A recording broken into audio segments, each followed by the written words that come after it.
take it away. Oh, thanks. Wow, I just pulled up the chat box. Well, I'm glad I told you to monitor that because there's no way. But looks like we've got people from all over the United States. So how exciting.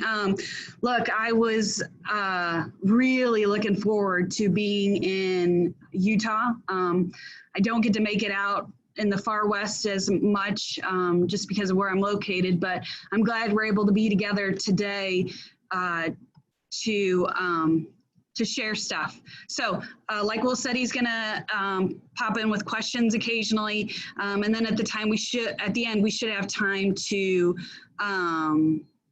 ask questions. So let's go ahead and get started. My name's Katie Buckley. You can find me on Twitter at kbuck. That's more my personal stuff. I share a lot of educational stuff in general. And then at LeRoy STEM is my school Twitter account. I share lots of pictures and tag people and companies and just let people know what we're doing. And then the Facebook page pretty much mirrors the Twitter page. Feel free to reach out to me, shoot me an email, you have questions. We'll talk more about collaboration as we go through. This PowerPoint will also be included when the video is shared, so you'll have access to all the links as well. So a little bit about me. The little yellow sun is LeRoy, Illinois. Usually if I'm saying I'm from Illinois, first question is, are you from Chicago? No, I'm downstate. We call it the heart of Illinois. I've been here for 12 years. I have a bachelor's in special education, master's in school social work, and an endorsement in computer science. And you're probably thinking to yourself, wow, that is an interesting combination. I've decided that I'm a lifelong learner. I haven't decided what my next career move is going to be as far as education goes, but continue to learn and understand. So my current job, this will be for the 2021 school year. I'll teach a junior high STEM class, which is run quarterly. I have about 12 to 18 students in each class, and then they rotate through. I teach a high school STEM class, which is a full year. New this year is an e-commerce class. And then in the afternoons, I head over to the elementary for a 3-5 enrichment class. And then weekly, I run a K-5 after-school STEM club. And then I also provide support to teachers pre-K-12. And because of my special ed background, I'm also a case manager at our alternative program, which is where I started here in LeRoy 12 years ago. So I wear a lot of different hats. I love it. Wouldn't change it. But it's definitely a different day every day. So starting to think about it, obviously in my background, you saw that ag really isn't mentioned in there at all. I did grow up on a farm, was in 4-H, FFA, so I do know about agriculture. I am not a pro. I don't know everything, and I'll be the first to admit to my students that it's okay to not know everything.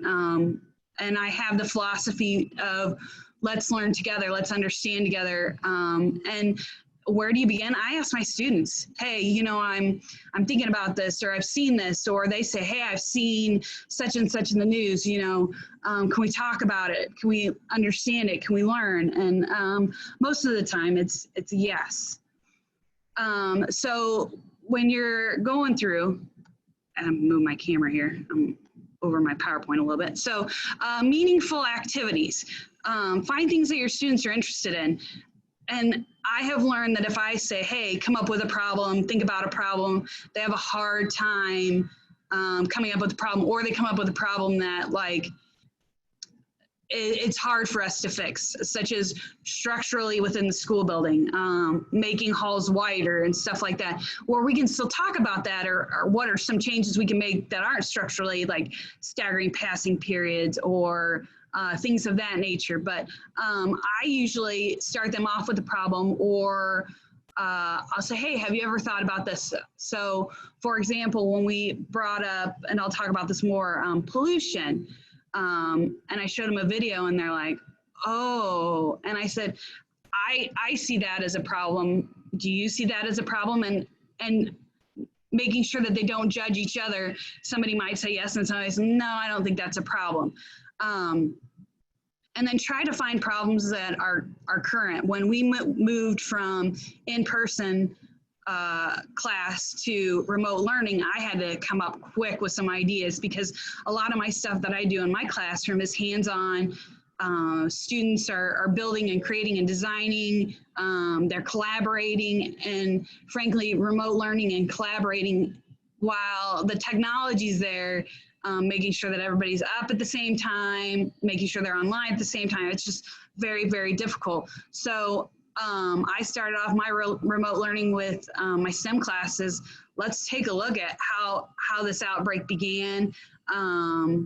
I know there's a lot of different opinions of how it began, but we focus on processing in China and how that compares to the USDA in the United States, and that got a conversation going because I don't think as consumers we hear about the USDA, we hear about recalls and that sort of thing, but we don't really look at the bigger picture of what's going on in those things. And then reliable information and bias. To say that nobody has bias, I personally believe is untrue. And just acknowledging that as a teacher is important. I tell my students, hey, you know, I've had a lot of different experiences. I've traveled across the United States. I've been across North America. I've been in Canada. I've been in Mexico. I've been in some rough cities. You know, those are part of my experiences, and I base my knowledge on what I've experienced. And so just explaining to them that early in life, you don't have those experiences. So your job is to just try and understand and learn. And then once you get out on your own, then you can try and have those real world experiences. So each year I take, or every other year, because it rotates, I take my students to the Farm Progress Show. And what a cool experience. A lot of my kids, when I first let them know that, you know, we're going to have the opportunity to go, are like, I don't think that's for me. Do I have to go? And obviously it's always a choice. If you don't go, you have to go to class. If you go, you get to spend a whole day. Typically it's nice outside. It's in early fall. So, you know, just to try to give them experiences, and it's going to vary from wherever you are. And even if they're not in-person experiences, even virtual field trips or things like that are important for students. I also took my students, the picture on the right is at Microsoft in Chicago. I was able to take my computer science kids up there, not having any idea that they would have anything based on agriculture. The use of artificial intelligence and how that is embedded into Microsoft was pretty cool for them to see as well. So we're going to start off by talking about some areas that I focus on as far as big projects, and things will always come up, and I don't teach the same things every year. I rotate. I try and figure out what interests them. However, drones tend to be a high interest. Drones can be expensive. For my junior high kids, I use a lower end drone, and we fly indoors in our auxiliary gym. So it's a space where it's pretty much just walls, the ceiling, and some basketball hoops. So it's pretty wide open, and it's a safe environment for them. My high school students, we break out the big drones, and I have pictures of them. They're about $300 each. I have 3, so we break into groups, and each person has a job. But we talk about the applications. We focus on agriculture, but we also talk about how those skills can be transferable. So let's say you get a job in agriculture. Well, maybe you could also have a hobby as well. Spraying, surveying, plant health. There's also a lot of regulations in regards to drones, and those regulations change rapidly as things become problems, flying in airspace and stuff like that. So understanding how weather can impact flying drones. I had a student that swore it was going to be a perfect day to fly. And I said, that wind. And they're like, but the trees are barely moving. And I said, the trees that you see on the ground are barely moving. But when you go up 40, 50 feet in the air, you don't know what the weather's like up there. Oh no, we got this. So I said, okay, we'll go. And we went out to the football field. They shot it, and I told them, I said, keep them low to the ground. We know kind of what the wind speed is down here. Shot it up in the air. Wind caught it, took it, put it in a tree, and then it fell to the ground. And they all looked at me, and I said, you got to go get that. I said, I told you so. And I don't typically do that, but I was like, man, we talked about this. We typically use a simulator to get started. And then I'll have a picture of that on the next page too, of what that looks like. Gives them the opportunity to get the feel for the controls. I do have insurance on the drones. We've had them for 3 years, and I had a minor malfunction that I tried to fix in my classroom. And we use a rule where if the drone is inside, if the battery's in, the props are off, so that if it were to engage, nothing would happen. Or if the props are on, then the battery's out. So just making sure that it's not going to try and fly, because they are very, very strong drones. I did, however, not follow my own advice, and I was troubleshooting. The drone engaged, it flipped over, and then it drilled itself into my tiles on my floor, all while I was trying to teach class. And I'm pretty sure I traumatized my students, but luckily nothing significant happened as far as injuries. But again, just make sure you understand the powers of, and I always defer. I've talked to the FAA, and they're a good resource, and they're friendly. And so just make sure you know. And then included in this slide is a link to lesson plans that I found. I think it's from the University of Missouri. Got tons of information. I'm not going to click on it because then it messes with my slideshow. But like I said, you guys will get all this. There's a lot of information, and I don't necessarily always use everything in lesson plans. I don't believe in recreating the wheel. People have already done excellent things. Now I may change some things, I may add some things, but I always try and make it my own. But I don't start from scratch. So. So those are my 3 Phantom 3s. There's obviously higher end drones now. I got those with a grant from our extension office, and I'll talk a little bit more about funding later on. I got 3 because that's what I could afford. And then over to the right, you'll see one of my students working on the simulation, and that is embedded into the app that is used to fly the drone. So you use the remote on the drone, and then you fly it in a virtual space. So it's pretty cool. Kids seem to enjoy it, but it gets them feeling confident that they can fly it once we get outside. Food insecurity. So what's interesting about food insecurity and trying to explain this to kids is when you live in a rural community and everybody knows everybody, I think the assumption is that everybody's okay. You know, things function pretty regularly here. LeRoy is a town of 3,700 people.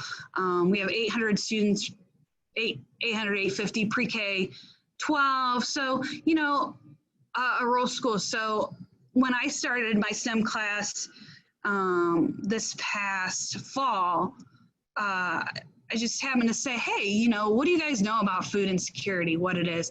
And they're like, we don't know much. And I said, what do you know about free and reduced lunch? Because that applies to schools. And nobody knows who's getting free lunch at school. It's not broadcast.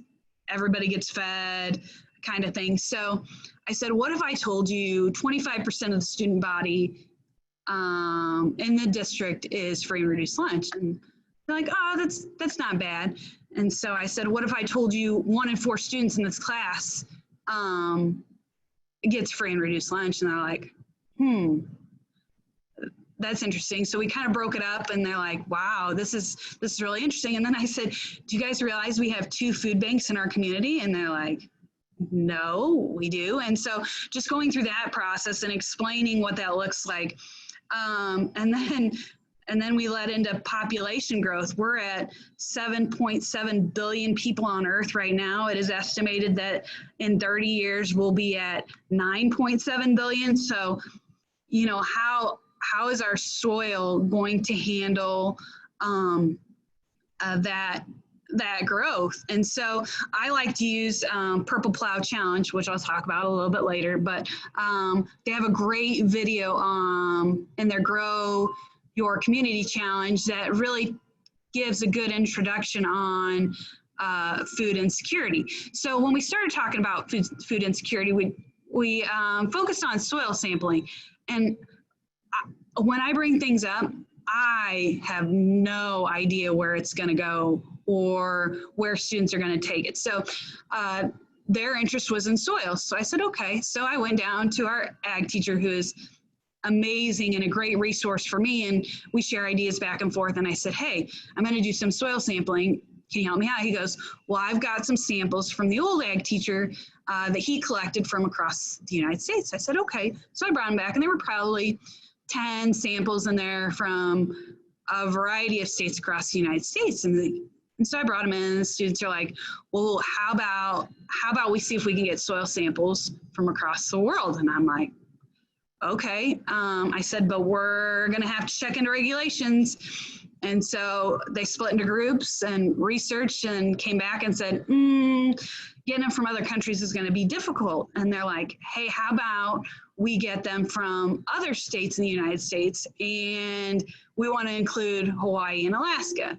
And I said, okay. I said, you need to figure out if we can do that, if that's legal. And they came back and they said, we're going to need your help. Okay, sure.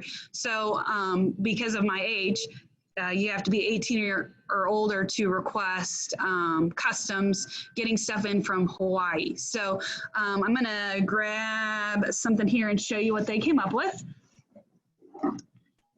And social media can be an awesome thing as far as making connections and getting things that you need. So the students developed a kit that we mailed out to, I think we ended up getting 8. Our goal was to get 10. Unfortunately, COVID got in the way a little bit, but they developed a tool. So cork, nice tight, put it in the ground, get the sample, cork it back up. We did address labels to send it back, as well as postage. So the only thing that this should have cost anybody is maybe some additional tape. We did include some tape, but I have a feeling we didn't include enough.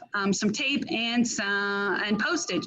So time is really all it costs. And then we got these back, and again, because of COVID and we're not checking mail in the district, I've got, I think, 3 back. But then this is what it comes back like, full of soil. I think they use their own sampler and then put it in the tube, which is fine. But what's cool is we can look at the soil as it came out of the ground. And then they tagged it. We didn't get around to putting it in jars yet because we haven't been back in school. And then they'll be able to sift it, look at its contents. I've got testing kits that they'll be able to test what is in the soil. And then I've got a link on here. This is a soil sampling lesson plan that I created with links to where I got my information. You can also, there is a Purple Plow Challenge that also goes within food insecurity that you can use across junior high and high school. And this is another resource I like to use. This is Engineering is Everywhere, part of the Museum of Science in Boston. I've got that link at the end too. And then you can also talk about extending growing seasons using hoop houses or other means to get things to grow longer so that we can produce more food. Maybe just a couple of questions coming in before you move on. Backing up to drones, what app do you use for the simulator? So it's part of DJI, which is the company that makes the drones. So let me back. I think it's DJI. I think that's right. It sounds right. Yeah, so DJI. So it's built into the app, which is nice. The only downside is you have to have the drone to use the app. There are other simulations online. Our web filter here at school is tight, I guess is the right word to say. So sometimes we can't play a lot of the games, but there are some other simulations just to kind of see how drones work and the props and which props go which way and kind of understanding that. So. Good. And your soil sampler seemed pretty simple and straightforward, but do you have design specs for that are available somewhere? They may be in my lesson plan. I'll have to go and look. But so the specs as far as designing them are based on the box that we shipped them in. We had to make sure that we could get them there and get them back in the same box because we used a standard, if it fits, it ships. So I knew exactly how much it was going to cost to send it, because obviously it's going to be lighter to send it, and then it's going to be heavier coming back because obviously it's going to have soil in it. So I can get those specs. And as you can see from the corks are really expensive to buy. Luckily, and I'll go over this again, make friends, find people wherever you go. Cooper's Hawk, which is a wine restaurant, are very friendly, and anytime I go in there, I stop by, they give me a box of corks. I wrote this with a grant. The most expensive thing was postage. It was like $250, but everything else that I got for this project was fairly inexpensive. So. Great, thank you. Any other questions? What do you use to sift the soil? I have soil sifters. Just a second, let me grab it.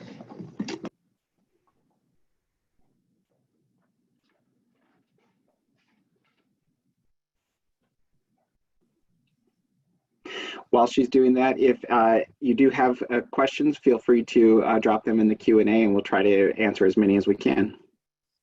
So pick these up off Amazon. So as you can see, that's got pretty wide.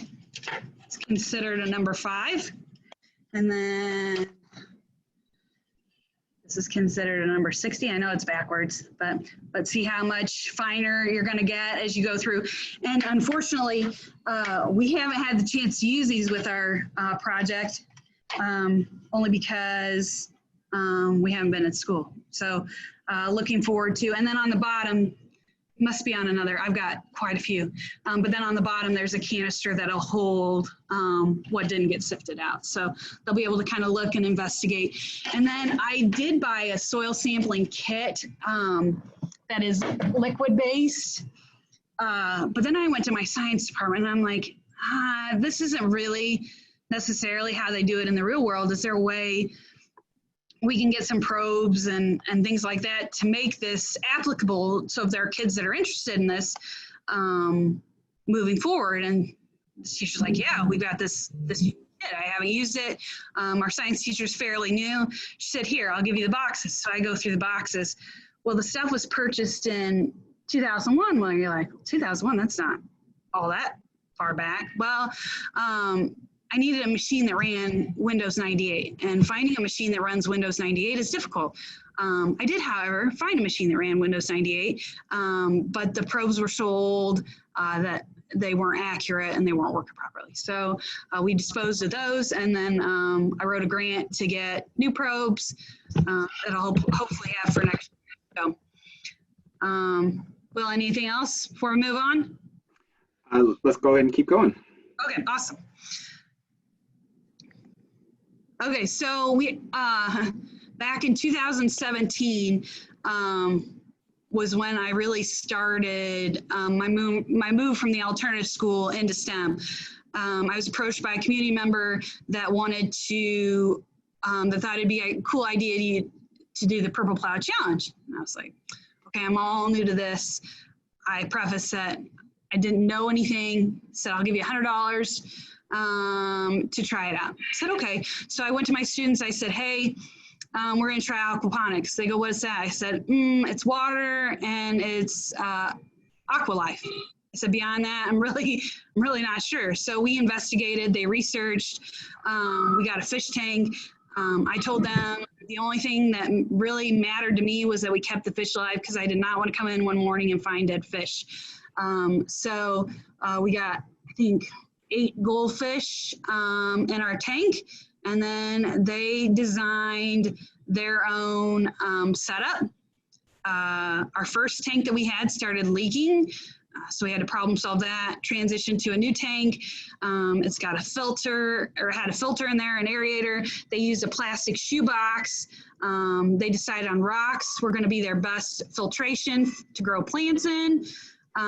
We checked the pH daily. They learned how to balance pH, what works and what doesn't work, because that's ultimately what's going to keep the fish alive and the plants growing. And then this was the first project I had that actually won the Purple Plow Challenge, but we will talk about that a little bit more later. So very simple setup, very, very inexpensive as far as materials and supplies. As you can see, there's binder clips, there's a wooden dowel, there's some duct tape, and then the fish tank we ended up getting from the thrift store, and they were so kind enough to donate that.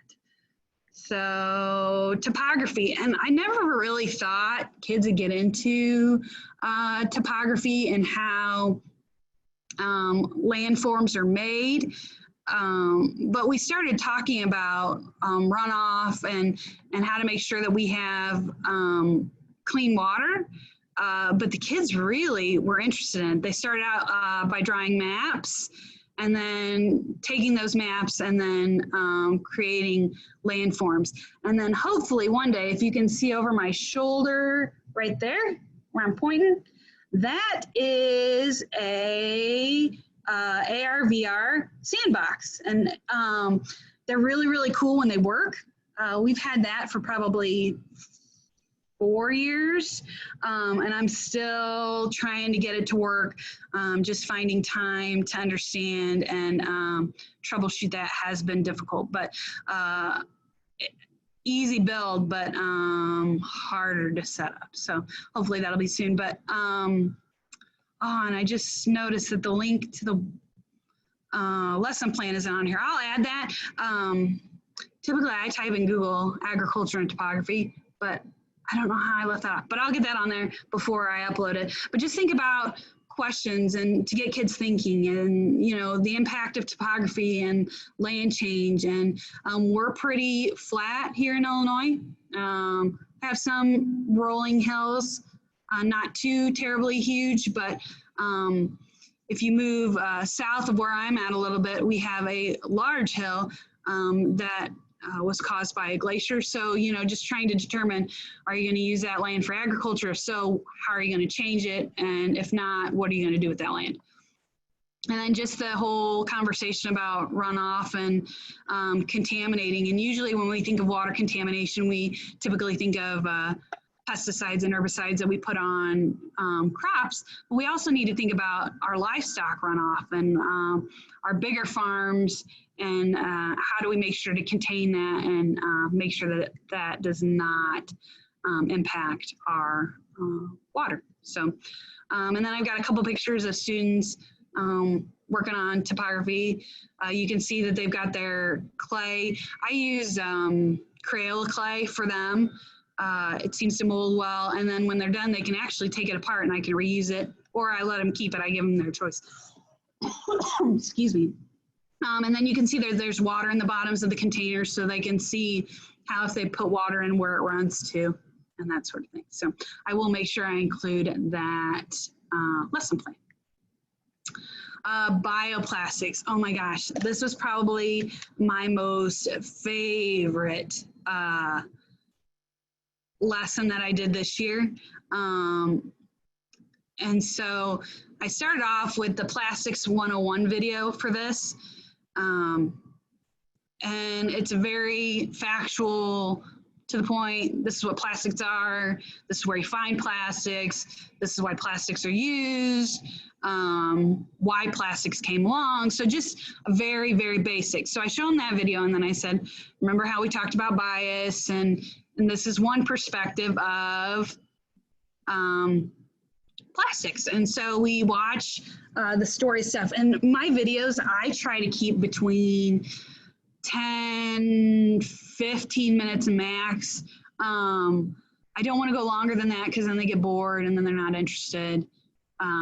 But so I try to make sure that that is how it goes. And so we watch the story stuff, and they're like, whoa, is this really what happens to our plastics? Because it shows that we don't keep all of our recycled stuff here in the United States. We ship it overseas, and then other smaller countries deal with it as they see fit. So just a real eye-opening thing on recycling and why we should look at using bioplastics to create things. So with the bioplastics lesson, we obviously made plastics using algae, animal, and plant byproducts. And it was really neat to do. It was a lot of hands-on. Again, I didn't know a ton about bioplastics when I started. I think I read an article on recycling and pollution and stuff, and I just said, hey, what do you guys think about this? And then it took off, and they were so engaged with this. And we're talking about high school students, and my classes are far from perfect. This year's class was probably one of my better classes, but you know, if you engage them and get them thinking about real world stuff and how it can apply to them, they seem to do better. So we got to talk about plastics, and then we got to talk about pollution and landfills, and then the kids started poking around about how we could do more, and we came across mealworms and plastics. And so I don't like worms, I don't like insects in general, but I said, okay, I'll pick up some mealworms, we'll throw some styrofoam in a tank, and I got a picture on the next slide. So the two young men just checking out their plastics, and then their plastics up close. I mean, sturdy. After they sat 24 hours, they were really sturdy. We used food coloring just to make it fun so they could color their plastic. And then you see the foam cup in the middle, and that is the beginning of the cup and the worms. And you can kind of see the worms down at the bottom. They like to hide inside of the cup. Unfortunately, due to COVID-19, all of my worms have perished, but they left me behind this really cool cup. So you can see that they went to town. Katie, your video is actually not shared, so you might need to exit out of your PowerPoint to show your amazing cup. No, so it doesn't share, dang. Okay, hold on a second. There we go. Hey, I'm glad somebody said something, because now everything I've shown you haven't seen. But anyway, so the foam cup. So you can see where they ate through that. I did have to occasionally throw in some fruits and vegetables that I obtained from our school cafeteria, which was nice of them to share with me. I had to tell them though, like, I don't need stuff that, oh, now we're going forward. Stuff that's good. So are you guys back on the PowerPoint? No, you'll need to share again. Okay, all right. Sorry guys, I am Google Classroom, and I gotta go back to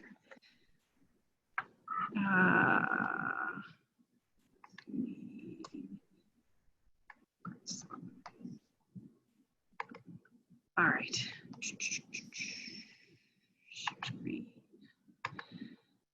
Sorry guys. Okay, now up there. Okay. slide. Okay, so we're back on the slideshow. I'll have to remember that next time. I still probably have a few things to share. So that is bioplastics in a nutshell. Like I said, easy to do. I did this and then I wrote a grant for a kit through Engineering is Everywhere, just to have on hand that's got reusable bowls, a Bunsen burner, and that sort of thing. So, okay, precision agriculture. This is interesting because this goes into robotics, and again, a high interest thing, robotics, how that makes farming more efficient. So we do a project where we create a field mapping using Google Maps. You can draw lines and do measurements. And then we convert those measurements into a scale so that we can put it on a piece of poster board. I did include a video on automated farming and a lesson plan. And I was fortunate enough to make it out to Oregon for an on-the-farm STEM experience with American Farm Bureau Foundation a couple years ago. And I was able to see some automated ag and in a cattle farm used for milking dairy cows. And so the thing about it was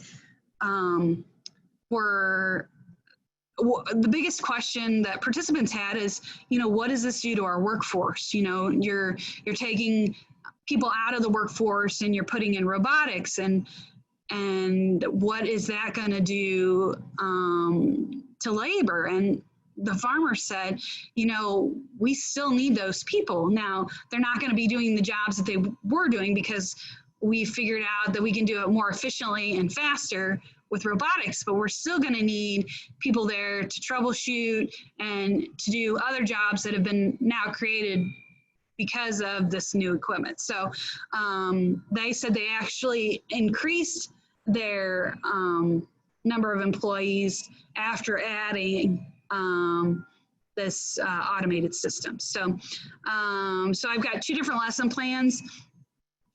There's one just talking about precision agriculture, and then there's another one using robots, specifically spheros. But I mean, you could do it with any kind of robot you had. If you had Ozobots or just any type of something that you could program to move. And then so just some pictures here. A student using Google Maps to draw out. It's real easy to just drag and drop. I tell them to start out with a square just because that's easier to manipulate.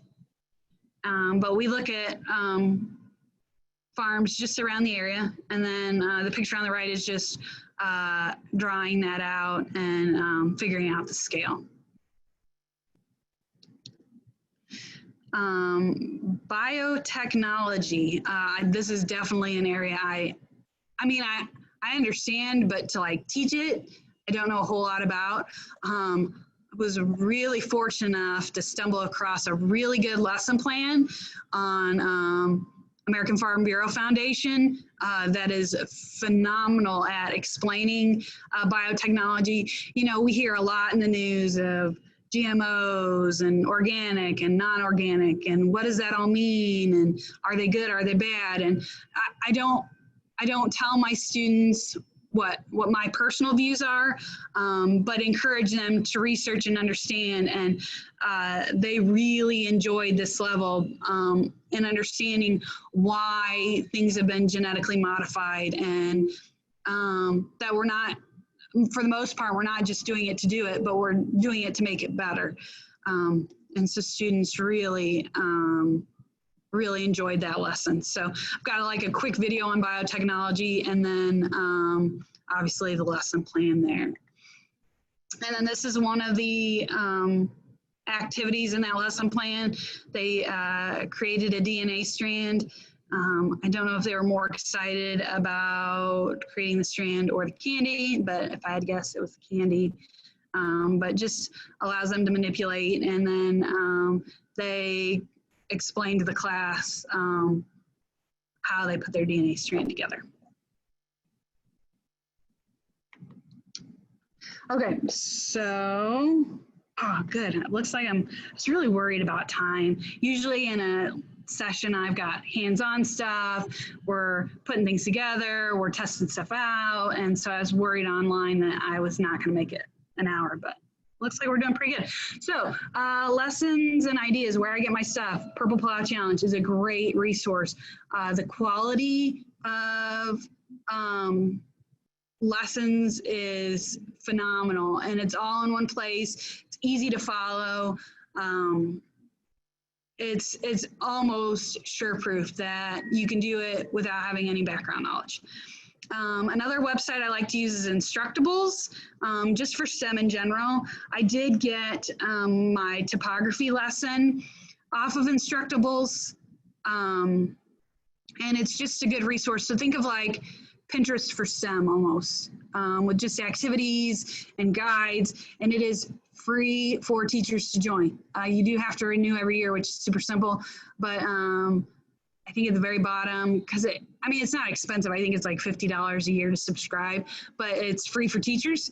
I highly recommend checking that out. They've got some really neat stuff on there. Obviously, the National Ag in the Classroom Matrix is great. Also checking out statewide Ag in the Classroom web pages and seeing what they have to offer. I know Illinois does a great job of pushing out different activities, and have definitely done a lot through this remote learning process. And then finally, Engineering is Elementary, and they're part of Engineering is Everywhere. It's put on by the Museum of Science out in Boston. They've got some really awesome kits. I think they range from $500 to $600, which are like, wow, that's a lot. Comes with a binder, like what you need to do to prepare, all the worksheets, and then all the stuff. And they try to make it so not everything is consumable, so you can continue to reuse it, but they also make it easy to replenish those kits as well. And I've got 3 of those kits. I've got Growing Up, which is vertical farming. Ironically enough, I have Outbreak Alert, which I didn't get around to doing with my kids this year. I really wish I would have, but just talks about how outbreaks occur. And then, like I said, the Plants to Plastics are the 3 I have that are really good. Materials and supplies. Teacher Geek is a great place to get your consumable supplies as far as motors and switches and dowel rods and all kinds of great things. They're out in New York, but a great company, very reasonably priced. They also have some lesson plans that go along with their components. Another place that you may or may not know about is Nair. Anytime I say Nair, people think of the product used to remove hair. That is not the case in this. It is a warehouse that gets supplies from large companies that support students, the sick, and maybe the elderly or something. So there's some like really random stuff, but like tape, I go through a ton of tape. They've got tape and they've got pencils, and stuff changes based on what they get into their warehouse. And their warehouse, ironically enough, is located in Illinois, in Galesburg. Anybody can join. The process to join is a little cumbersome because you have to prove that you work in a school. But once you're in, you're in. And it's a great company that provides resources. I also hit up thrift stores, online garage sales. I've found many snap circuit kits at thrift stores. If I need t-shirts for projects, we did a water project where we needed a filtration and the students wanted to use t-shirts. So I went up to the thrift store, said, hey, do you have any t-shirts that are stained or have holes they're going to get rid of? And they gave me like 5 bags full, which I didn't need that many, but we'll repurpose those as well. So I highly recommend, if you have those things, to reach out to those people. You can do it pretty inexpensively. As far as funding goes, I'm a big fan of Donors Choose, maybe a little biased. I am an ambassador for Donors Choose. So if you have any questions or things of that nature, you want to make sure that your district approves of Donors Choose, because that seems to be like a big thing now, where school districts don't want their teachers using Donors Choose because it looks like that they're not spending their money efficiently. And the way I look at Donors Choose is I use it for things that I wouldn't ask the district to pay for. So I think I've done close to $10,000 in Donors Choose money. So yeah, definitely beneficial.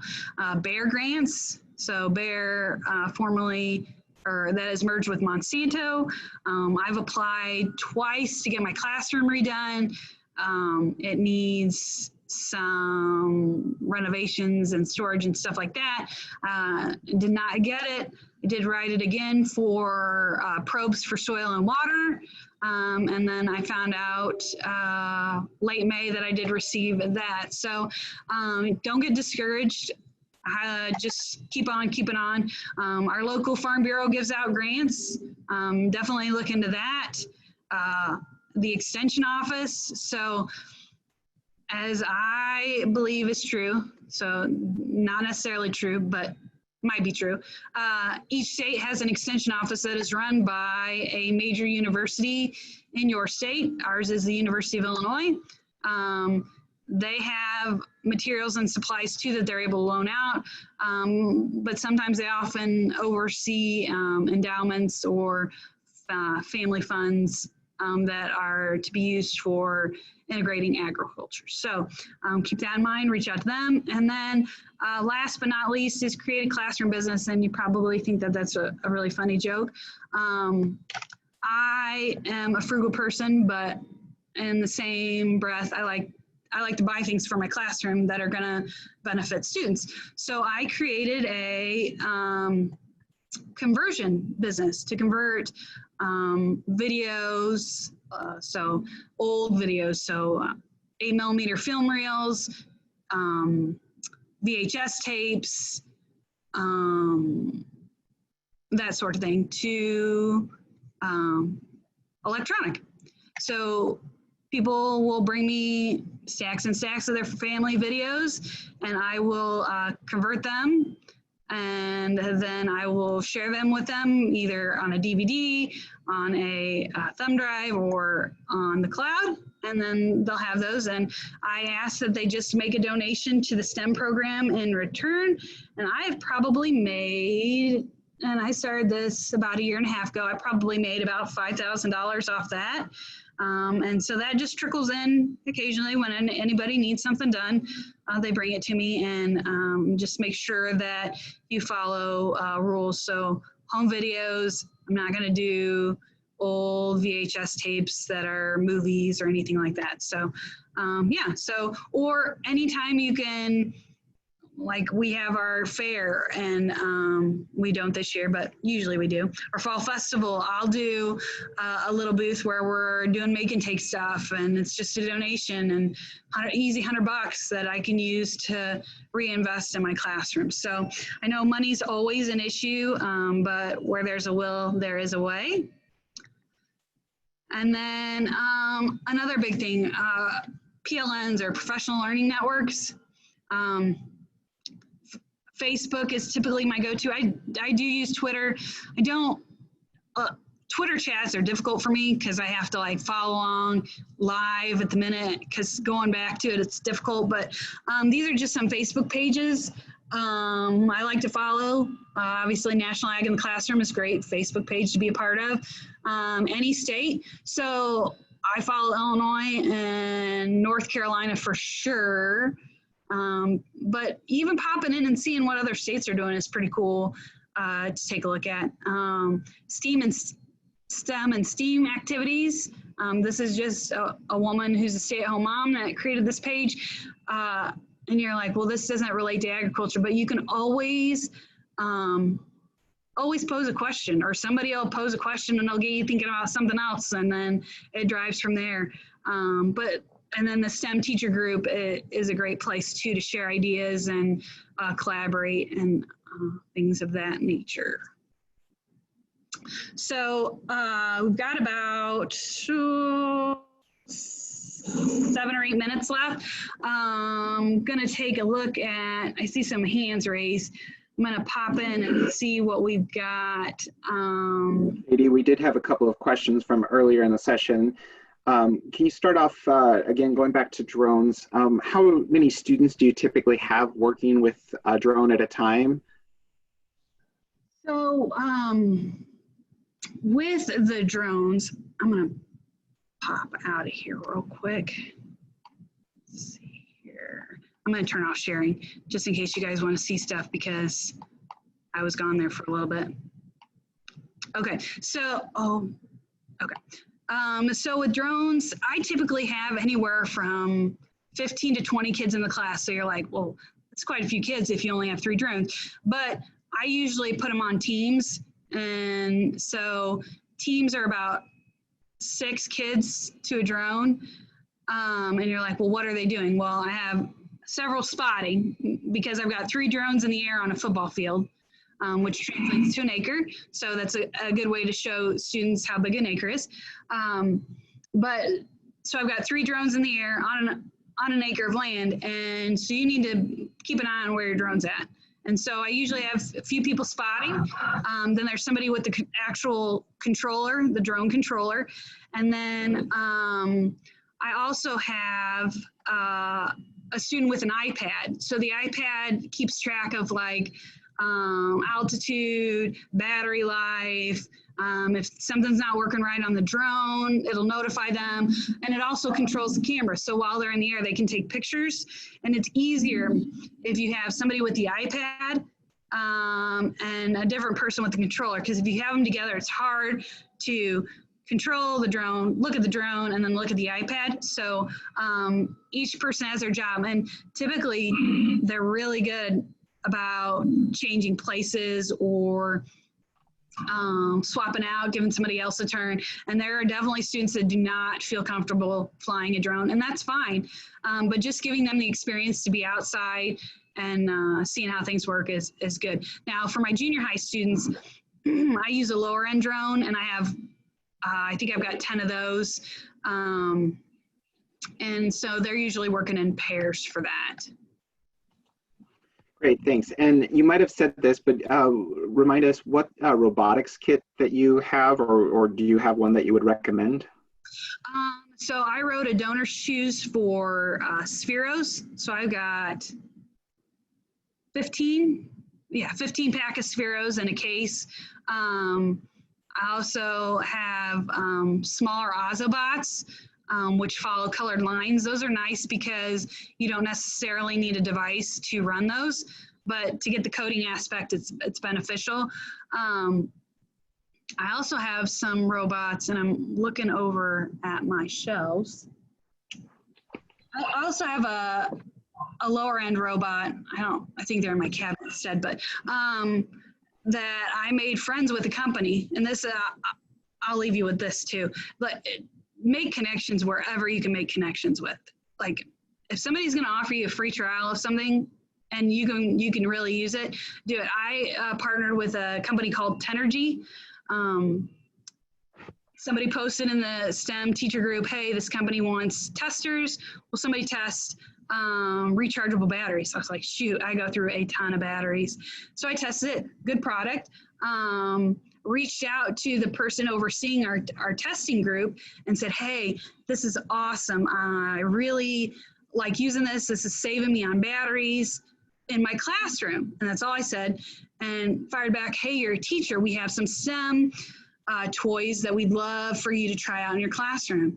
So he gave me $800 worth of equipment, sent it to me, and all I had to do was tell him what I thought of it, what my students thought of it, and I did a courtesy, send him some pictures that I said, you're free to use these pictures, and occasionally he'll send me stuff in the mail and just said, hey, thanks for everything, or he'll replace my robots. I think he gave me 3 more this year, said, hey, you probably are due for some new ones, so just a great company. So anytime you can make a connection, or anytime anybody's offering you something free that you can use, I highly recommend that. So hopefully it Great, answers thanks. your question. Yeah, just as we wrap up, Katie, some people were able to see your small shared image, but not everybody was able to see it. Would you mind sharing those sifters, your soil sampling tube, and then the bioplastic cup one more time now that we've got you on big screen?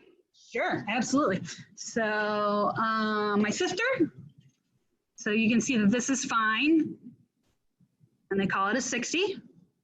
So real fine. And then, like I said, I haven't unfortunately got to use these yet, but hopefully next year we'll get to be together again, right? But this is a 5, so you can see that this isn't probably going to catch as much of the soil.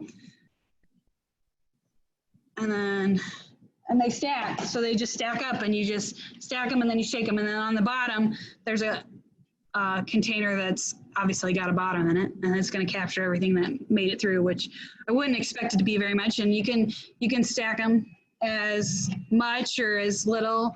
I've got probably 15 or so, so you can break them up into smaller sections. And then, so our soil sampler,